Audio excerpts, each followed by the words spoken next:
По-моему, в 2015 году я тренировал команду «Феноменон», и мы там неплохо выступали, и спириты вышли на кого-то из игроков. Там, по-моему, сам Никита как раз общался, и предложили подписаться к ним, да. На тот момент просто был какой-то бум в СНГ, и там этих организаций много появлялось, как бы, и я вообще никому не верил, ни спиритам, ни прочим всяким разным командам, которые нас тогда звали на тот момент. Но Никита был самый настойчивый, ну и Спирит, как бы, по сути, Team Spirit были самые настойчивые, и достаточно четко просто как бы мы договорились и начали совместно работать. Была такая история, что мы что-то в каком-то турнире плохо выступили, и у нас контракты кончались, они короткие были, там, испытательные. Я говорю, мы не будем переподписывать, или что-то какой-то у нас там конфликт. И он приехал ко мне в отель, в номер, и мы там с ним, причем я не знаю, с кем-то, с юристом или с кем, я его выгнал.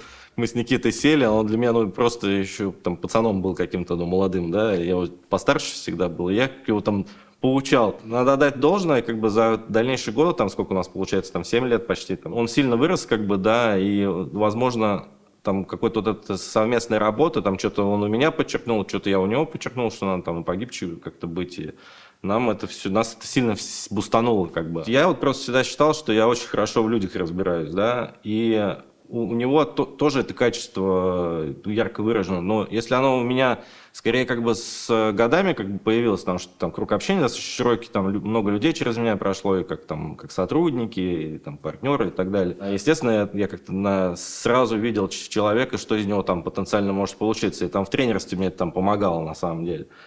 А Никита, у него какой-то прирожденный талант был, потому что, по сути, успехи вообще организации всей, они прежде всего построены на том, что он просто видел людей. И там даже если мы там смотрим на каких-то игроков, с которыми первые переговоры, с кем он проводил, когда мы там кого приглашали, он мне через 15 минут диалога с ним давал по нему полную какую-то характеристику. И, по сути, в дистанции, в дальнейшем, когда мы уже там тренировались и играли, как бы получалось так, что все, что он мне сказал просто за 15 минут этого первого диалога, оно все в жизни реализовывалось. По сути, если так посмотреть, как бы все сотрудники, которые в Spirit были и есть, они, во-первых, там никто не приходил на там 5 минут, но это очень такая редкость была. Это, мне кажется, и в целом дало этот результат.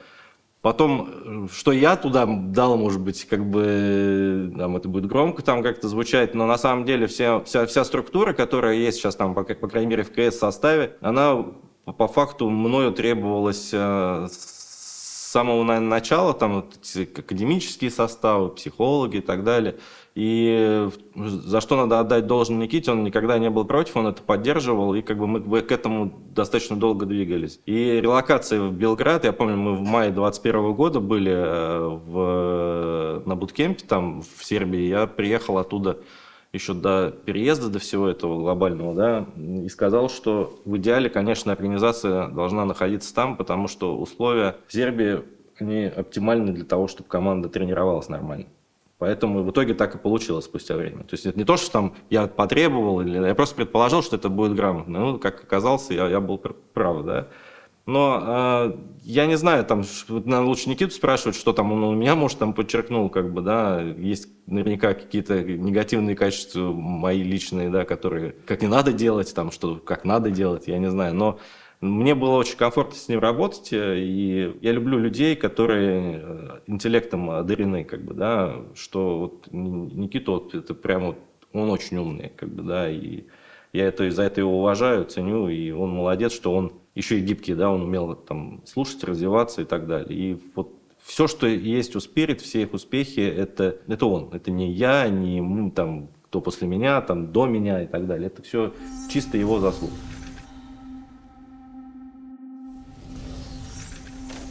Я сам занимался спортом, у меня там по нескольким видам спорта и разряды какие-то в детстве были. Как бы, по сути, что такое киберспорт? Да, это спорт, как-никак, да, и соревновательный момент, который там присутствует. У кого учиться? По сути, ты можешь учиться только у большого спорта, там, да, грубо говоря. И понятное дело, что есть какие-то особенности из-за того, что это компьютеры, но глобально, как бы, люди, которые там, в многомиллиардном спортивном большом спорте, там, деньги, которые там крутятся, они же там не дураки, они, наверное, понимают, как должно быть, и много там вековые истории некоторых видов спорта.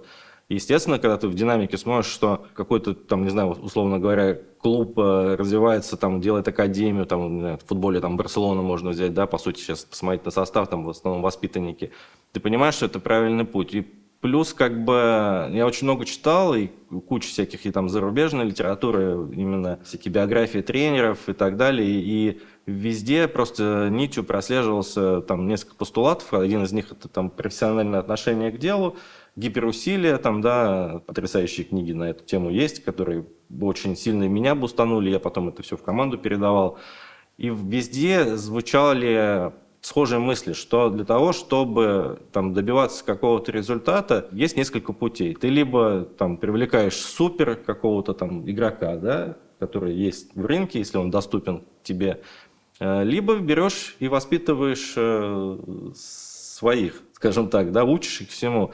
И для меня всегда, вот, ну, никто не даст соврать, я всегда был противником трансферов каких-то. Я считал, что это неразумно тратить там, средства на тот момент достаточно.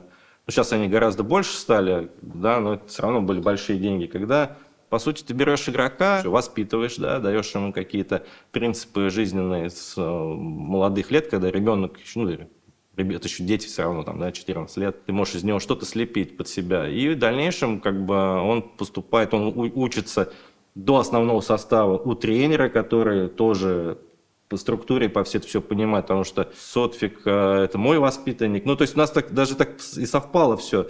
И вот эту всю концепцию, она просто, она по-другому и произойти не могла. И плюс были просто примеры в реальной жизни, да, в большом спорте, и все.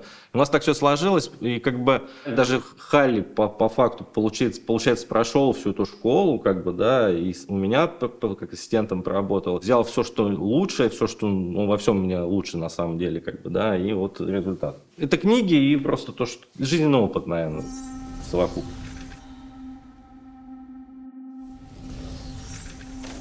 Основной момент и основной мой вклад — это в том, что та структура, которая у Spirit сейчас в КС составе существует, она, по сути, я ее автор, да, так или иначе в каждом подразделении люди, которые либо у меня учились, либо у меня играли, и академ-состав, который, по сути, подпитал, да, основной. Игроки все проходили через тренера, который был у меня капитаном, когда я его тренировал. КС-состав работает так, и как я бы этого и хотел.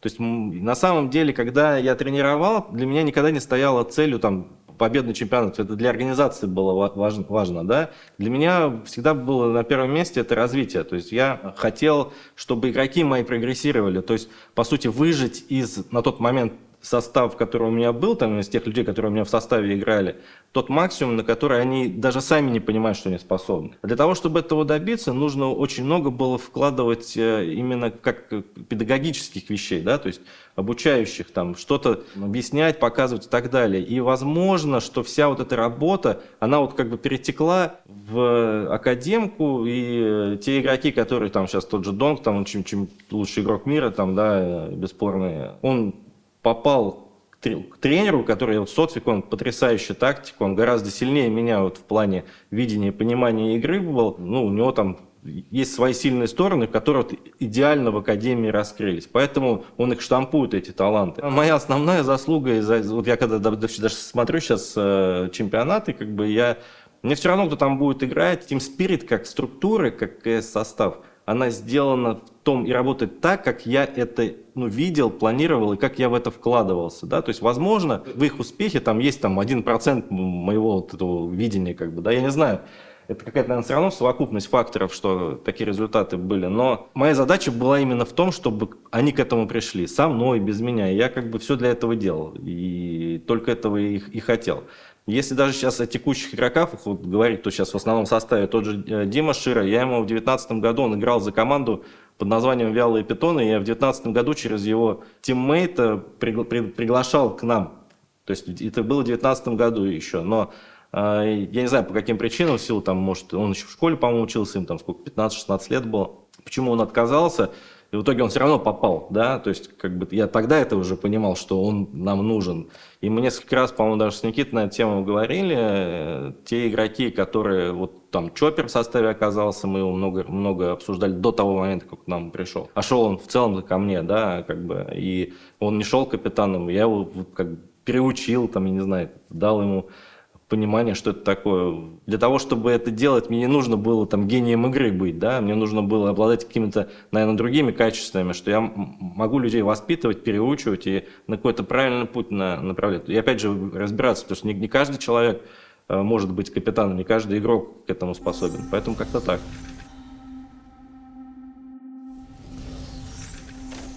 На самом деле, без разницы, учитывая, что у меня свои дети были. Я вот помню, Боря Мэджикс пришел в команду, ему 16 лет было.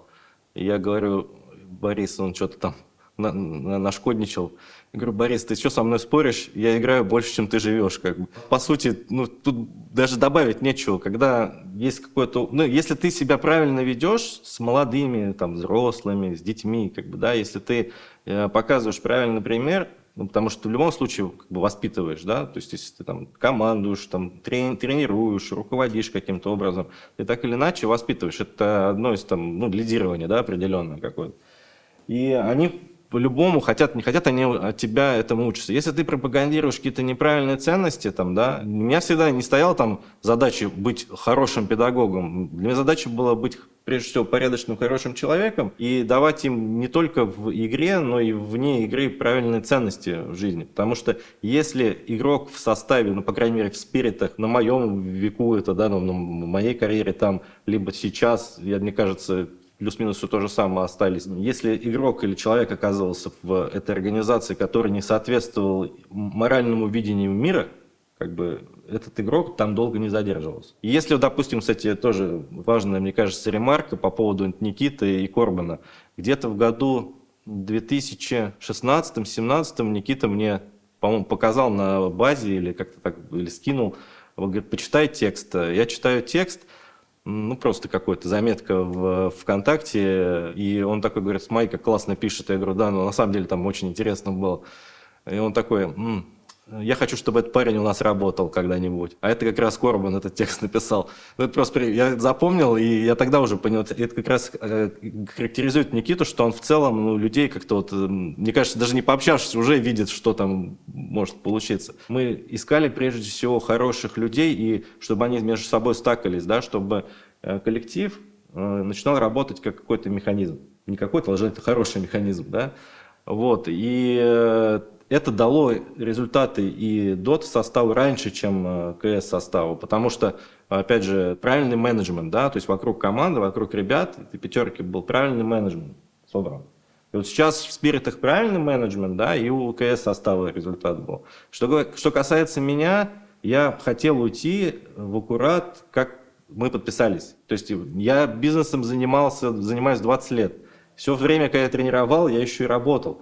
И мне невозможно тяжело было совмещать, как бы, да. У меня росли дети, там, и я не видел их, там, и мне работа, киберспорт, и как бы это сильно все отнимало времени, сил много. И я просился уйти давно. Ну и по факту я ушел в тот момент, когда все было готово к тому, чтобы я ушел. То есть была какая-то преемственность сохранена. Мне кажется, что нельзя так говорить. Там у нас даже была попытка, мы, по-моему, Старикс у нас в каком-то там 16-м году приходил тренировать, мы попытались привлечь чемпион мира, там опытный игрок, как бы, но это не подошло организации больше, мне кажется, да. И я вернулся не потому, что я хотел вернуться, потому что я нуждался в этой работе. Не тренировал, потому что я в этом нуждался или этого хотел. Потому что мне было перед ребятами неудобно, что я их бросил, или там, что я что-то им не додал, не объяснил, не защитил. Потому что с самого первого дня там практически все игроки, которые там у меня были, они все контракты согласовывали со мной, то есть как бы это все шло через меня, я для них как бы и тренером, и юристом, и, я не знаю, и жнец, и гнец, где и грец был. И не мне же себя оценивать, но я себя ощущаю там хорошим, порядочным человеком, с правильными ценностями, да. Естественно, ну, если я себя ощущал плохим, я, наверное, эти же ценности транслировал игрокам, которые у меня работают.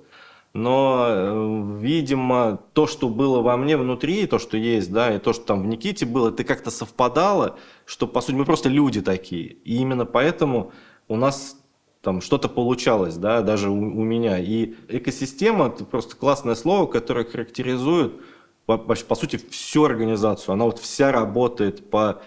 Прежде всего, вот есть жизнь, дело не в бизнес, не как бизнес-модель, а именно как вот жизненные принципы, да, какие люди должны быть рядом с тобой, и если они не соответствуют тому видению там, хорошего человека, его просто не оказывается там, и все. Поэтому все, кто работают в Spirit, как бы можно сразу сказать, что это хорошие ребята, ну, если они достаточно долго там работают, не дискредитированные.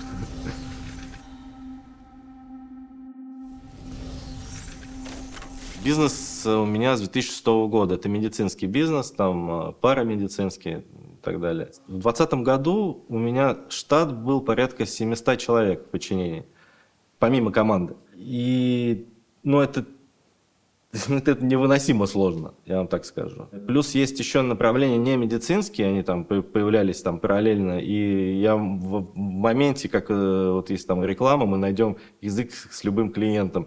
Я тут что-то Борису Мэджиксу про аниме с ним обсуждаю, тут мне звонят, спрашивают там, какие там, куда там мы что там, какие налоги там должны заплатить, да, тут же у меня какое-то хозяйство там еще там сельское, да, там, и скажем, нужно на своем языке поговорить, ты вот как в каком-то находишься в гипертонусе перманентном, это сильно выматывает, да, и ты, получается, не можешь вложиться в одно максимально. Я человек, который нацелен на максимальный результат, там, да, на очень качественную работу, да, если для меня вот там цель была, не знаю, там денег заработать, да, я вот все делаю, чтобы этих денег заработать. Если у меня стоит задача экосистему в TeamSpirit в составе собрать, я этим занимаюсь. И ты не можешь делать это плохо. Тебя там отвлекают, но ты не можешь. И получается, ты спишь 4 часа, там, 3 часа, да? Ты на турнире где-нибудь там в Китае, разница, тебе звонят ночью там, или там, да, ну, то есть часовые пояса не совпадают, ты не можешь не ответить, потому что ты ответственный и перед игроками, и перед сотрудниками, да, и получается это...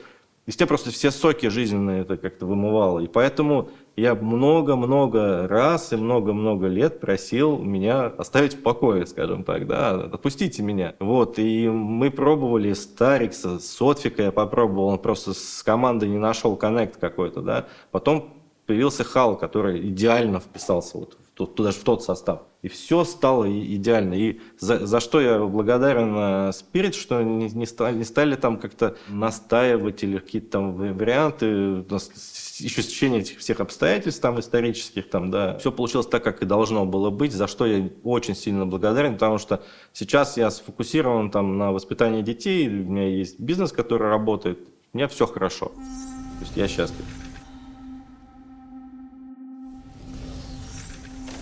Я смотрю только Spirit. То есть у меня нет такого, что я сяду, посмотрю-ка я там какой-нибудь непонятный для меня матч. Я смотрю за Spirit, потому что мне интересно, куда двигается игра.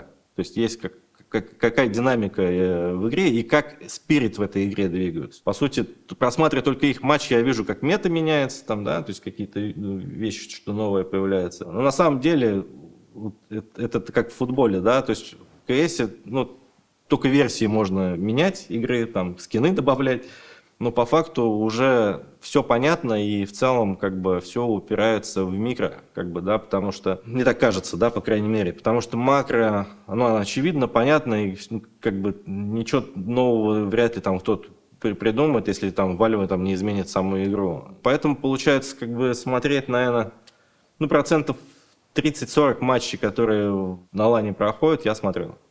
Ну, они, по сути, только на лане играют. Я не сказал, что я там как-то ревновал к этим успехам и думал о том, ой, как же так без меня. На самом деле, я пытался понять, что мне мешало, как бы. Но у меня было куча объективных причин, и надо понимать, что победы пришли к другому составу. То есть замена одного игрока – это, по сути, там 20% команды, а в зависимости от роли это может быть и 30, и, там, и 40, да, на то вклада в игру, и, там, модель какую. Ну, там много поменялось, там, по-моему, играло двое, потом сначала трое, потом двое. Ну, то есть, как бы это другая команда. Как можно оценивать их результаты, если у тебя другие люди?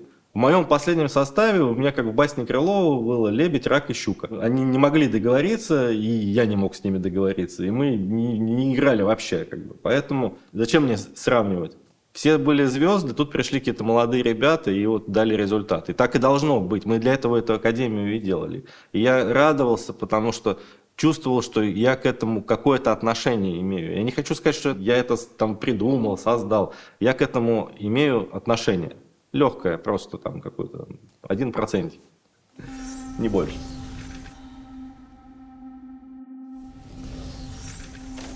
Самый талантливый, наверное, был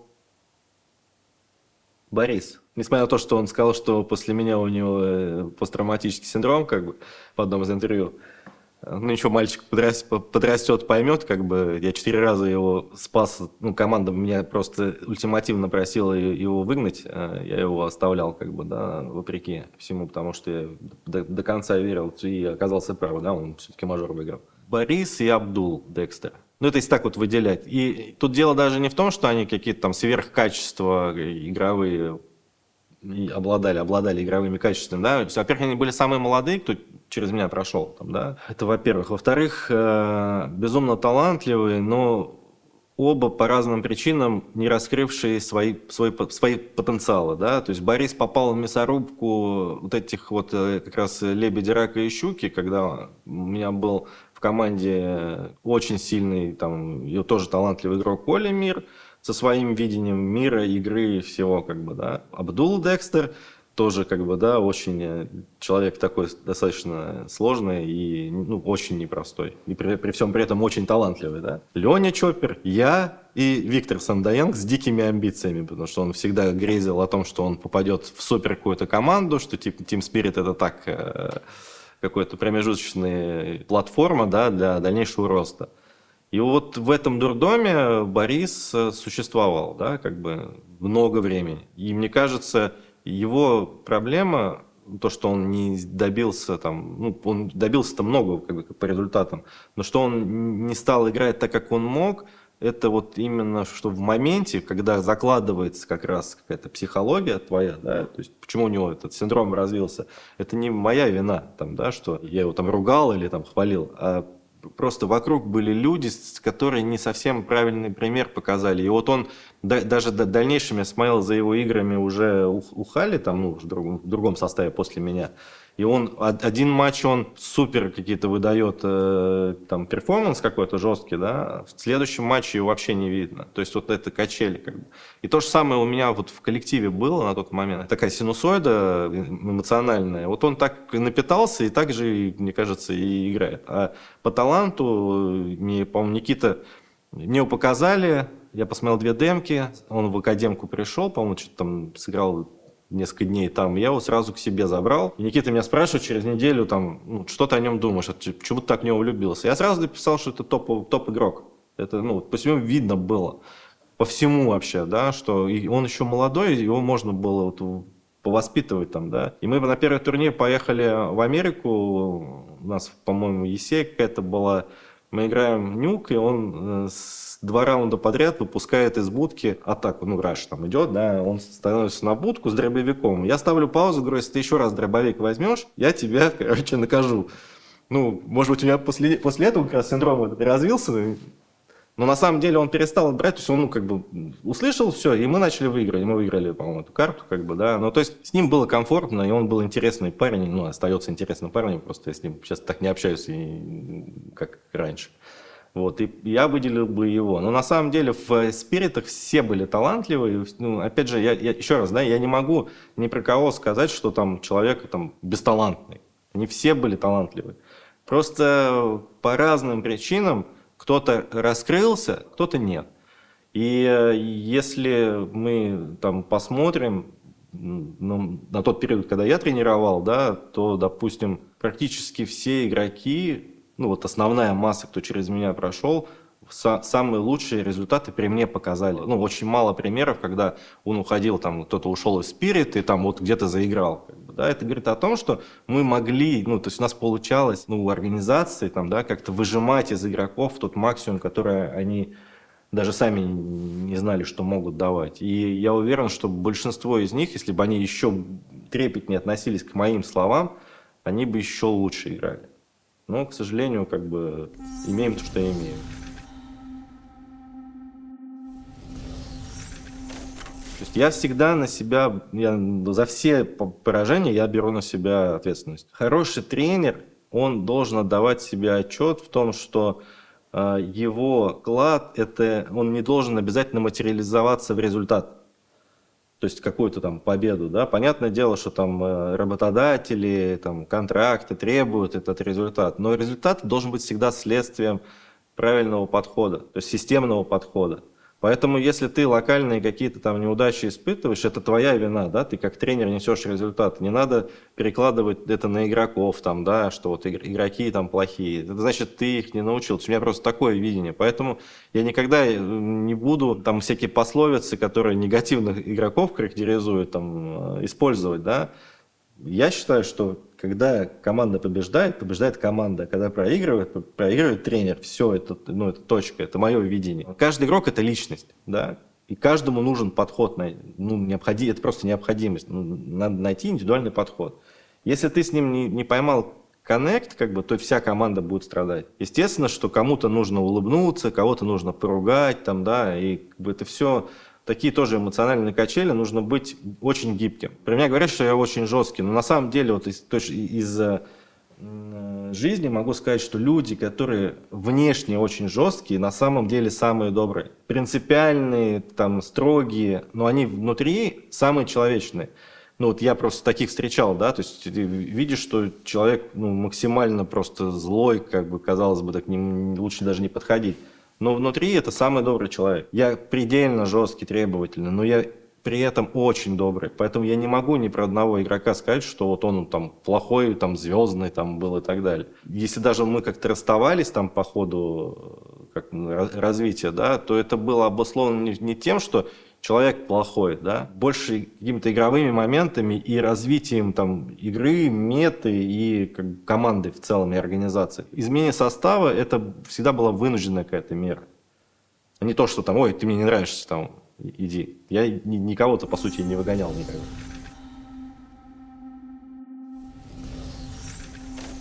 Знаете, тут больше не то, чтобы сформировать личность, да, прежде всего отобрать личности, которые вот этими качествами наделены. Вы поймите, когда ребенок растет, уже в целом в детстве понятно, потенциально каким он станет. И можно только чуть-чуть откорректировать какие-то вещи там, да. Не получится там доброго сделать злым и злым доброго. Это крайне сложно.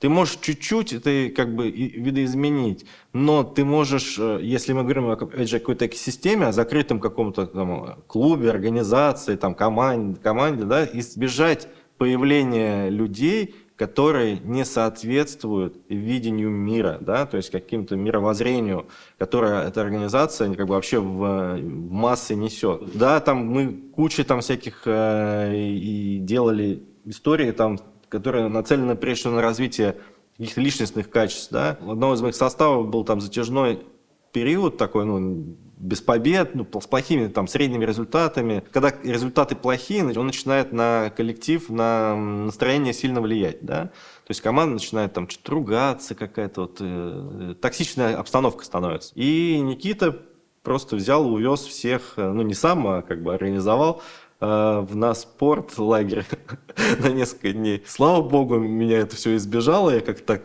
навещал их. Но они за 5 дней там, не знаю, что они для себя подчеркнули, что это наказание там было или что, но в дальнейшем это дало сильный нам, так сказать, толчок. Может быть, это какая-то моментная акция была, но вы поймите, невозможно человека перевоспитать. Его можно только чуть-чуть направить и какие-то психологические компоненты, черты характера подправить, и все. По поводу Хали, давайте просто так по порядку я скажу. Да, во-первых, я его знаю еще с 1.6. Я, с ним не играл, но знал, что такой парень есть, он совсем молодой был. То есть это какой-то 2006-2007. Туда вообще, 2000-е годы. Я когда с ним начал общаться плотно, я понял одно, что он хороший человек, это раз, да. Очень качественную игру понимает.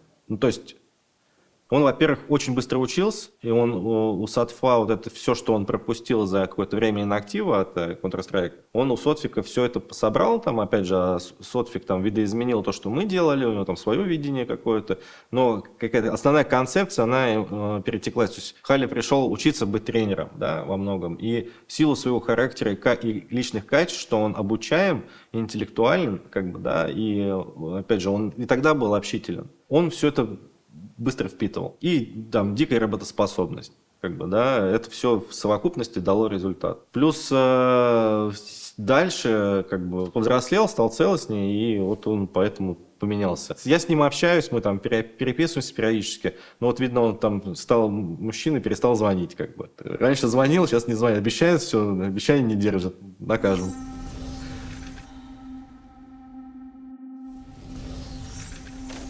Никита интеллектуал с даром видеть в людях то, что необходимо на данный момент организации. И очень качественно отсеивает именно по личным качествам, которые концепции и мировоззрению организации, там, да, ощущениям не совпадают. Это просто супер талант, потому что, еще раз, если я людей понимаю, потому что у меня опыт жизненный, а он там с 20 лет просто вот это штампует какие-то гениальные кадровые решения.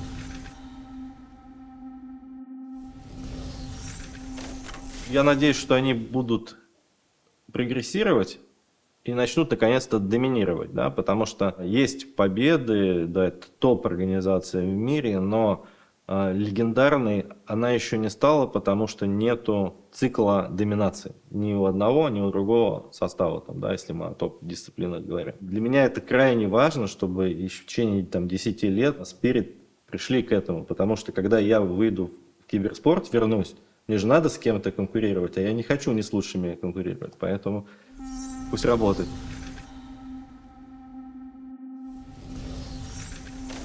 На самом деле, если шутить там, да, то в целом у меня есть идея как бы со своей организацией, по сути, вернуться, да, как бы.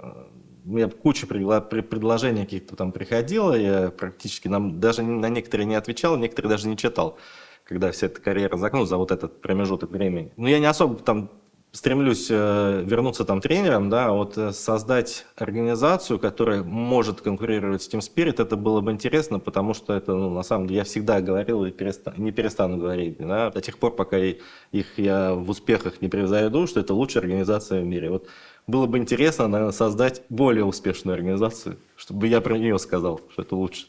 Подытоживаю вообще все, то есть свое отношение к Team Spirit очень сложно описать в каких-то там коротких словах, да. То есть я счастлив за те годы, которые я в ней отработал. Оно мне много дало, как, знаете, не как какого-то экспириенса, там, жизненного, каких-то навыков новых. Это дало стрессоустойчивость дикую, как бы, да, то есть я очень терпеливый стал, да, в плане вот этих всех вещей эмоциональных. Ни за один день, ни за одно решение не стыдно, что там у меня было. И я счастлив, что в итоге все так сложилось, что у организации наконец-то пришли те результаты, о которых там Никита и владельцы, собственники мечтали там с 2014-2015 года, когда все это задумывалось, да. Значит, в целом мы все, кто в ней поработали, поиграли там за нее, да, внесли какую-то свою лепту, чтобы она пришла к этим победам и результатам. Но мне кажется, что надо развиваться и дальше, то есть как бы нужны какие-то свежие решения, мысли. Если мы, допустим, на том этапе повторяли какие-то вещи из большого спорта, то, возможно, пришло время концепцию немножко видоизменить и уже придумывать что-то свое, потому что рынок конкурентный, как бы, да, там в киберспорте сейчас какая-то стагнация все равно наблюдается, там, да, но я думаю, что это временное явление. И для того, чтобы не отстать, чтобы не появились какие-то другие команды, я хочу пожелать, чтобы в команде, в организации появлялось побольше свежих, правильных идей и людей.